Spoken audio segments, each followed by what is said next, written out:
100 গ্রাম arrowroot কিংবা cornflour দিয়ে।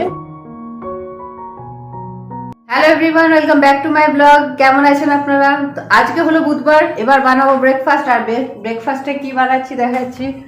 ব্রেকফাস্টে বানাচ্ছি আলুর পরোটা। এই যে আলুটা মাখা হয়ে গেছে, এবার বানিয়ে নেব পরোটা। এই যে আলু পরোটা বেলছি, এদিকে এখনো এই অবস্থা হয়ে আছে, আর এখানে সেঁকা চলছে। আলুর পরোটা আমার খুব প্রিয়, আর রুচিরও খুব প্রিয়। কার ভালো লাগে না? আলুর পরোটা তো সবারই ভালো লাগে, শীতকালে বেশি ভালো লাগে ঠান্ডার ওয়েদারে। তো যাই হোক, আলুর পরোটাগুলো বানাই, নইলে ব্রেকফাস্ট করতে দেরি হয়ে যাবে। কত সুন্দর পরোটাটা ফুলেছে দেখুন, একদম মানে রুটির মতো। ওয়াটার বেড মিঠি বলছে, মানে কোথাও এক ফোঁটা কাঁচা থাকবে না, এত সুন্দর হয় না আলুর পরোটাগুলো।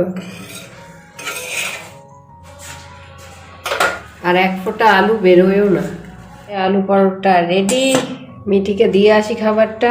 আজকের ভিডিওটা কিন্তু খুব ইন্টারেস্টিং হচ্ছে, তাই কেউ স্কিপ করবেন না, কারণ আজকে আমি একটা দারুণ জিনিস বানিয়ে আপনাদেরকে দেখাবো। সেটা হচ্ছে আবির, হোমমেড আবির কিভাবে আমরা বাড়িতে বানাবো, সমস্ত ডিটেলস আমি এই ভিডিওতে শেয়ার করব। তো আর প্রত্যেক বছরই আমি বাড়িতেই আবির বানাই, কারণ জানি যখন কেন করব না। আর মিঠি যেহেতু ছোট, স্কিনের পক্ষেও খুব মানে উপকারী। আলটিমেট আবিরটা যদি বেঁচেও যায়, বনে ভেজে খেতে পারবেন, মানে ওই বুন্দিয়ার লাড্ডু হয়, এতটাই উপকারী। এই হোমমেড আবির বানানোর জন্য নেব 2 চামচ কর্নফ্লাওয়ার, আর কর্নফ্লাওয়ার না থাকলে অ্যারারুট পাউডারও নিতে পারেন। 2 চামচ করে আমি নিয়ে করে দেখাচ্ছি। এই আবির বানানোর জন্য যা কিছু আমি ইউজ করছি সমস্ত কিছুই কিন্তু ফুড প্রোডাক্ট।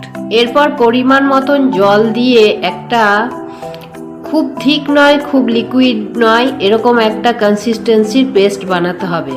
অল্প অল্প করে জল দিয়ে বানাবেন। 3টে কালারে আবির বানিয়ে দেখাচ্ছি, আর এই কালারগুলো কিন্তু হলো ফুড কালার।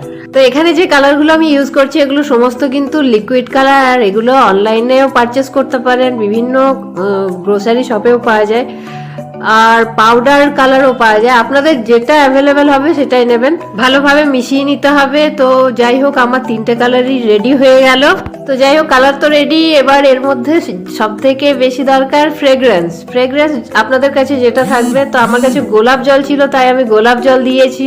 তো আপনাদের কাছে যেটা অ্যাভেলেবেল থাকবে, যে কোনো ফ্রেগ্রেন্স হোক, সেটা আপনারা এর মধ্যে দিয়ে ইউজ করতে পারেন। এরপর যেটা আমাদের করতে হবে সেটা হলো যে এবার আমি ডিফারেন্ট প্লেটের মধ্যে কালারগুলোকে ঢেলে রুম টেম্পারেচারে শুকানোর জন্য রেখে দেবো।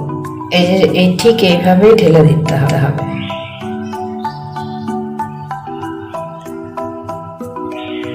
তিনটে কালারই আমার রেডি হয়ে গেছে। এগুলো জাস্ট রুম টেম্পারেচারে কয়েক ঘন্টার জন্য রেখে দেব। তারপর শুকিয়ে গেলে সেটা মিক্সিতে করে জাস্ট একবার গুঁড়ো করে নিলেই আমাদের আবির রেডি। দেখছেন শুকিয়ে গেছে, শুকিয়ে নিজের থেকেই ছেড়ে এসছে, প্লেটের সাইড দিয়ে নিজের থেকেই ছেড়ে চলে এসছে। এবার আমি এগুলোকে গ্রাইন্ডারের সাহায্যে গুঁড়ো করে নেব। হাতের সাহায্যেও গুঁড়ো করা যাবে। 100 গ্রাম অ্যারারুট কিংবা কর্নফ্লাওয়ার দিয়ে এতটা পরিমাণ আবির তৈরি করে নেওয়া যাবে ঘরে, তাও শুধুমাত্র 4 থেকে 6 ঘন্টার ভিতর।